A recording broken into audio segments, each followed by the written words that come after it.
Hadirin wal hadirat, Bapak dan Ibu jamaah Masjid Jami Al-Huda, yang insya Allah kita semua yang hadir ini diberikan ampunan oleh Allah Subhanahu wa Ta'ala.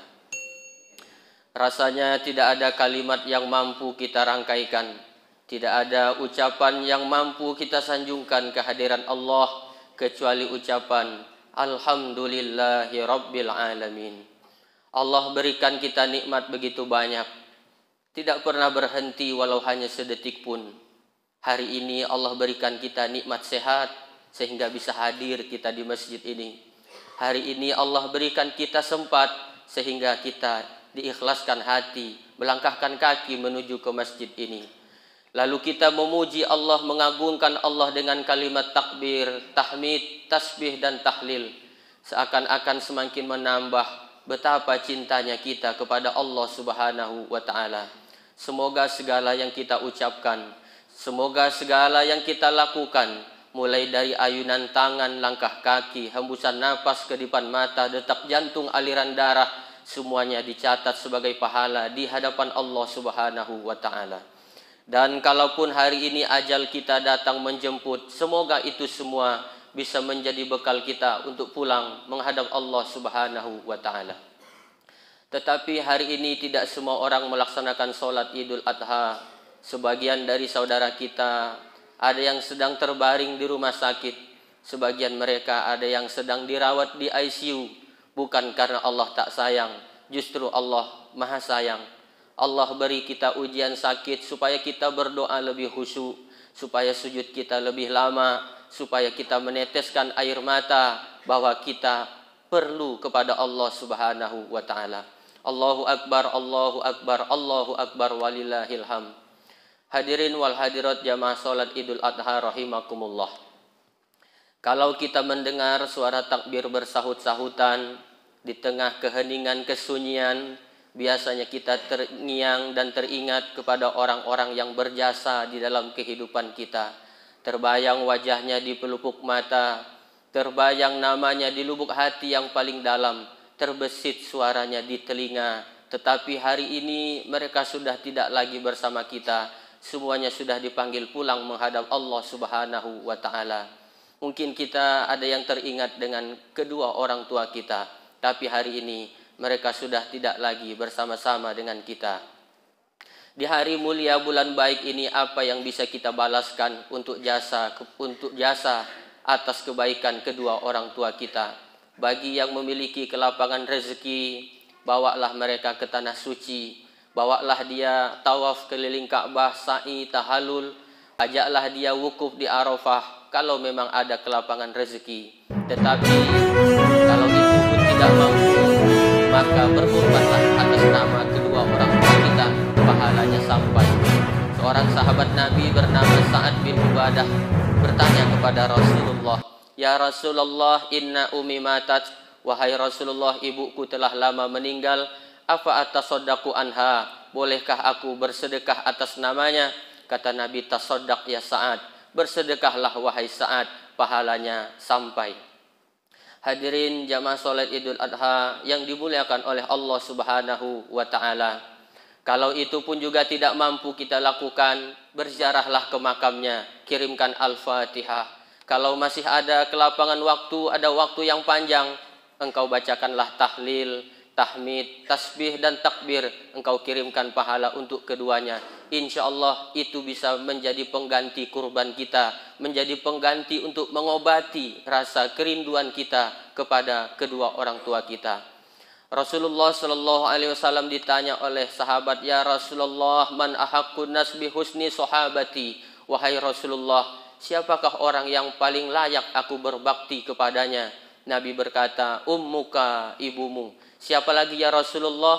Ummuka, ibumu. Siapa lagi ya Rasulullah? Ummuka, ibumu. Siapa lagi ya Rasulullah? Abuka, ayahmu. Ibumu, ibumu, ibumu, baru ayahmu.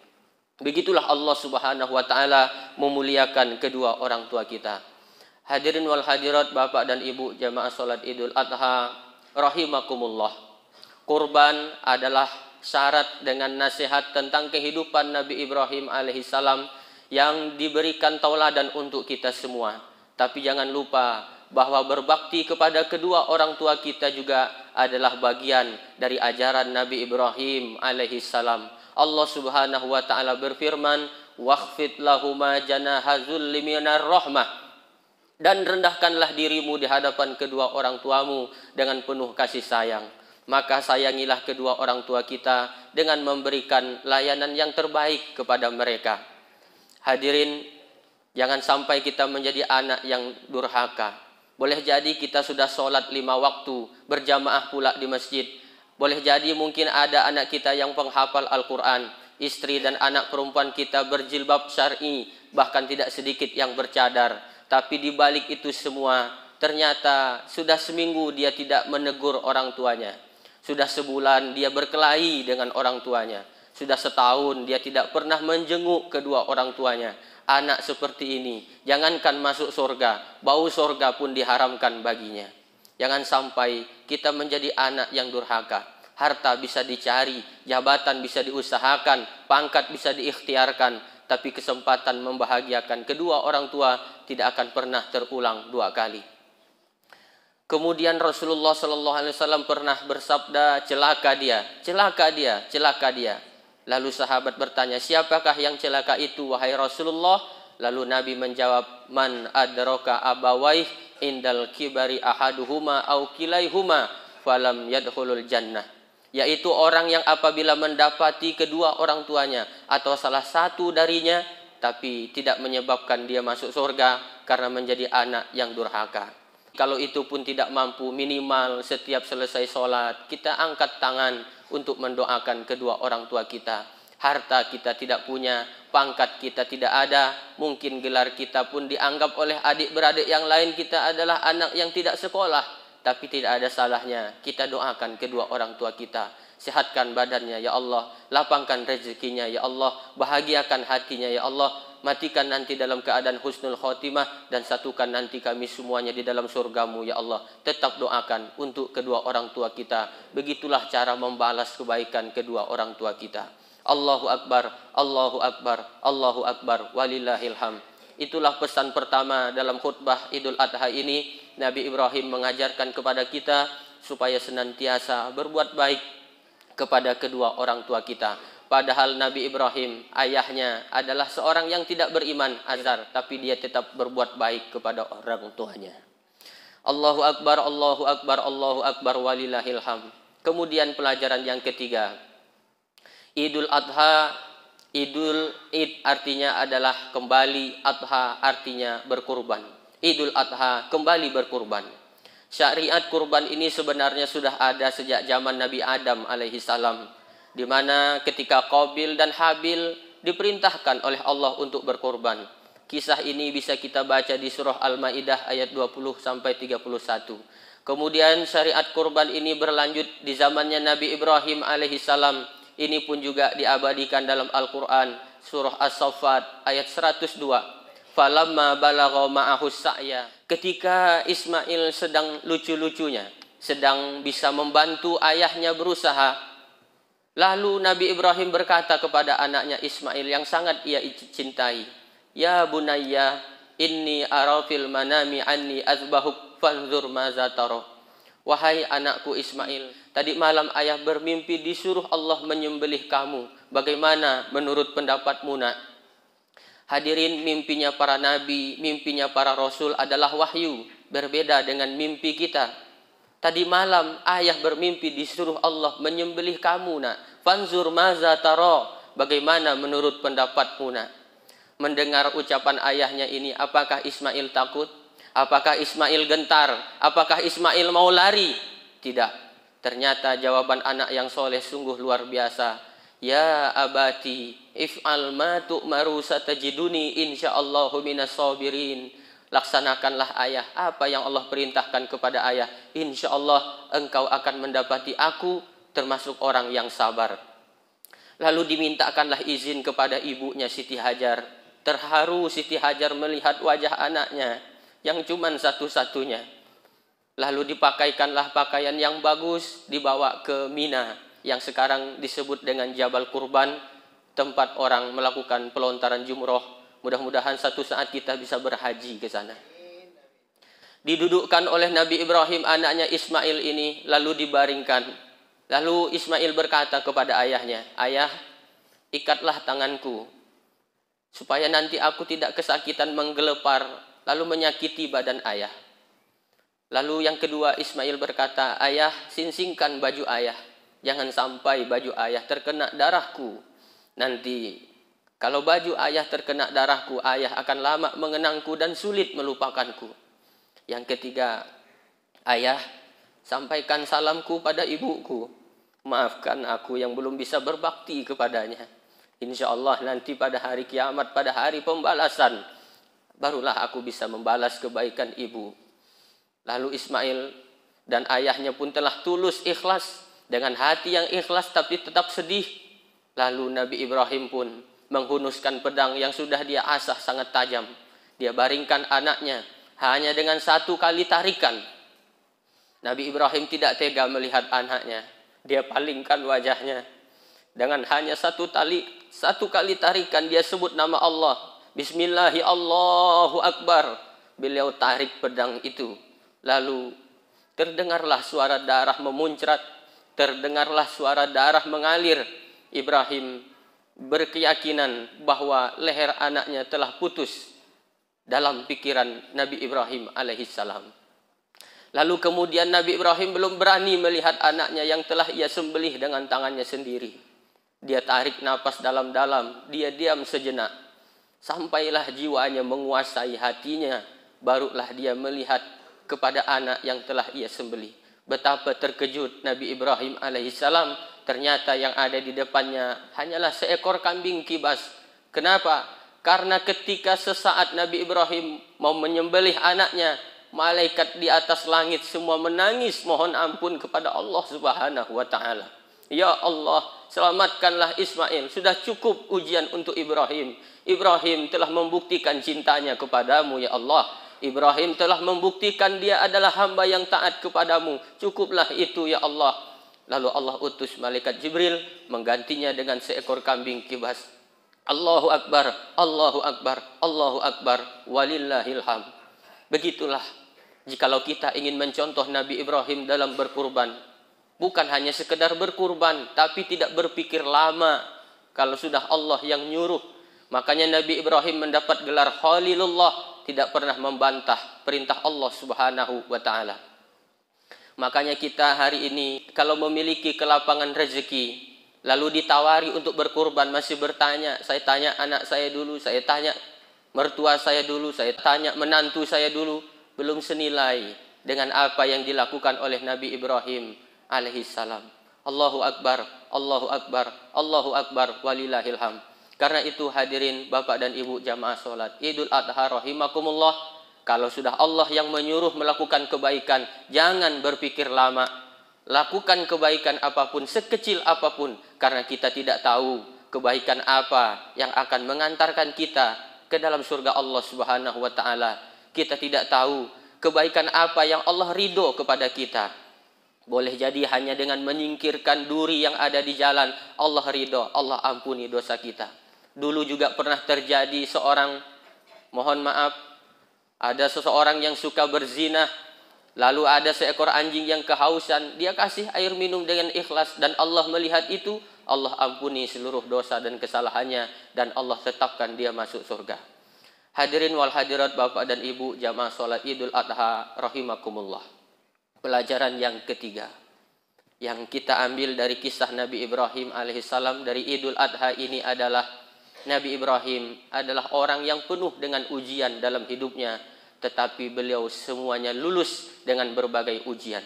Diuji dengan bapak yang tidak beriman, Azar, lulus. Diuji dengan masyarakat penyembah bintang, lulus. Diuji dengan penguasa pemimpin yang zalim, bahkan beliau dibakar hidup-hidup, lulus. 86 tahun tidak punya keturunan, lulus. Puncaknya adalah diuji ketika harus menyembelih anaknya sendiri, dan beliau pun lulus. Hadirin wal hadirat Bapak dan Ibu rahimakumullah. Allah telah menetapkan bahwa dunia ini adalah darul bala, tempatnya ujian. Selama kita masih hidup, selama itulah kita akan diuji. Rasulullah Shallallahu Alaihi Wasallam ditanya oleh sahabat, ya Rasulullah, man asyadun nasi balaan. Wahai Rasulullah, siapakah orang yang paling berat ujiannya? Nabi Shallallahu Alaihi Wasallam menjawab, innal asyadal bala al anbiya summas solihun. Orang yang paling berat ujiannya adalah para nabi, kemudian orang-orang soleh. Summal amsal fal amsal yubtalur rujul ala hasbi dinih. Ke bawah dan ke bawah bakal diuji setiap orang menurut kekuatan dia beragama. Makin tinggi keimanan seseorang dalam beragama, makin berat ujian yang akan diberikan kepadanya. Makin tinggi status sosial di masyarakat seseorang, makin keras ujian yang akan ditimpakan kepadanya. Kita yang hadir ini pasti memiliki berbagai macam ujian. Ada yang diuji dengan sakit yang tak kunjung sembuh. Ada yang diuji oleh Allah dengan puluhan tahun menikah belum dikaruniai anak. Mungkin juga di antara kita ini ada yang Allah uji dengan kesulitan ekonomi. Bahkan mungkin ada yang Allah uji akhir-akhir ini baru saja orang tuanya meninggal dunia, dipanggil menghadap Allah Subhanahu wa taala. Tapi harus kita tanamkan dalam hati, la yukallifullahu nafsan illa wus'aha. Demi Allah, Allah tidak pernah menguji seorang hamba kecuali sesuai dengan kesanggupannya. Ketika seorang sahabat bertanya kepada Rasulullah Sallallahu Alaihi Wasallam, ya Rasulullah, aku pernah merasakan hidup ini hampa sekali. Tidak ada orang yang mau menolongku dalam kesulitan. Tidak ada orang yang peduli atas kepahitan yang kurasakan. Rasanya hidup ini tidak ada artinya. Lalu Nabi bertanya, kau pernah merasakan hidup hampa seperti itu? Pernah ya Rasulullah. Apakah kau ikhlas? Ikhlas ya Rasulullah. Kau tidak menyalahkan Allah? Tidak ya Rasulullah. Kata Nabi, itulah yang akan mengantarkan engkau ke dalam surga Allah Subhanahu wa ta'ala. Hadirin wal hadirat Bapak dan Ibu yang dimuliakan oleh Allah Subhanahu wa ta'ala. Kalau sesuatu itu sesuai dengan keinginan kita, maka Allah ingin kita bersyukur. Syukur juga adalah ibadah. Kalau sesuatu itu, harapan itu tidak sesuai dengan keinginan kita, maka Allah ingin kita bersabar. Sabar juga adalah ibadah. Innama yuwaffas sabiruna ajrahum bighairi hisab. Hanya orang yang sabar yang di akhirat nanti mendapatkan pahala tanpa batas. Nanti di akhirat kita akan terkejut melihat begitu banyak pahala. Ya Allah, pahala apa ini? Rasa-rasanya di dunia saya tidak pernah beramal sebesar ini.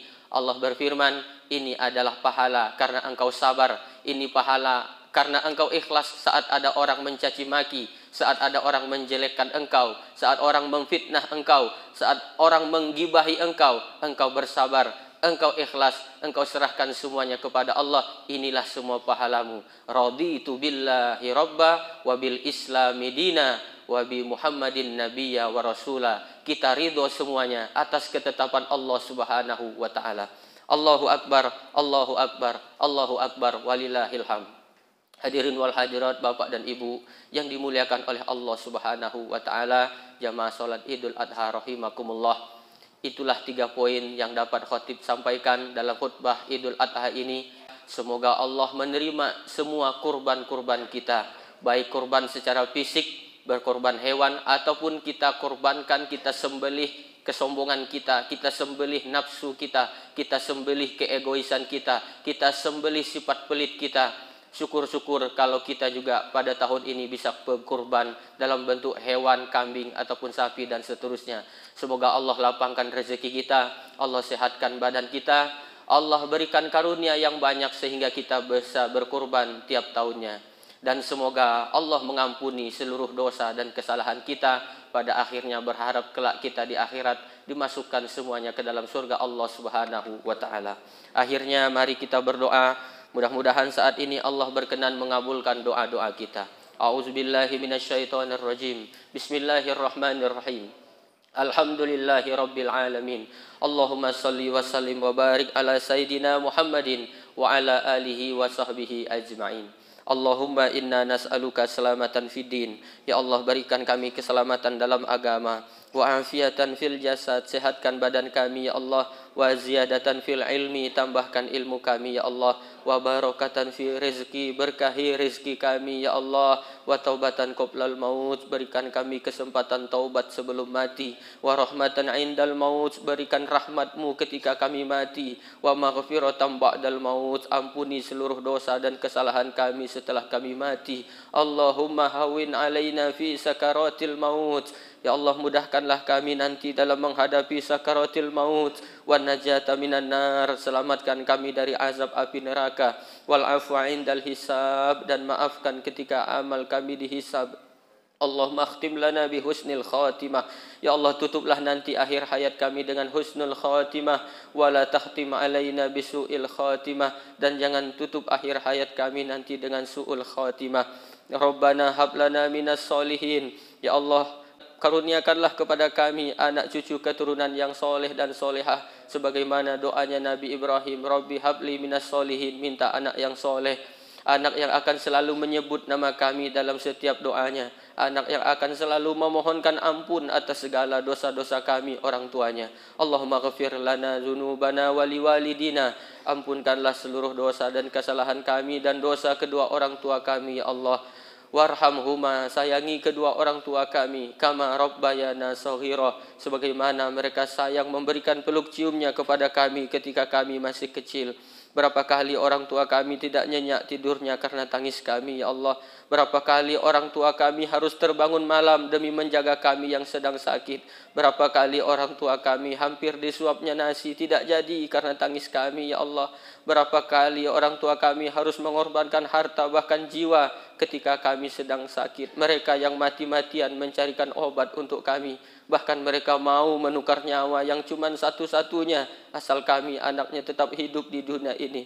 Ya Allah, tidak dapat kami balas jasa kedua orang tua kami kecuali hanya doa. Allah maghfir lana dzunubana wa liwalidina warhamhuma kama rabbayana shaghira. Ya muqallibal qulub, sabit qulubana ala dinik. Wahai Allah yang maha membolak-balikan hati, teguhkan hati kami senantiasa berada atas agamamu. Ya musarrifal qulub, sarrif qulubana ala ta'atik. Wahai Allah yang maha mengarahkan hati, arahkan hati kami senantiasa taat kepadamu ya Allah. Ya Allah, jangan izinkan kami mati kecuali kami dan keluarga telah mendirikan solat 5 waktu. Jangan izinkan kami mati ya Allah kecuali anak cucu kami telah menjadi anak cucu keturunan yang soleh dan solehah. Ya Allah, jangan izinkan kami mati kecuali orang-orang yang pernah kami sakiti sudah memaafkan kami ya Allah. Orang tua sudah memaafkan, keluarga sudah memaafkan, tetangga sudah memaafkan, sehingga kami bisa tenang meninggalkan dunia ini ya Allah. Rabbana taqabbal minna innaka antas samiul alim. Kabulkan doa kami ya Allah, sesungguhnya Engkau maha mendengar lagi maha mengetahui. Wa tub alaina innaka antat tawwabur rahim. Terimalah taubat kami ya Allah, sesungguhnya Engkau maha penerima taubat lagi maha penyayang.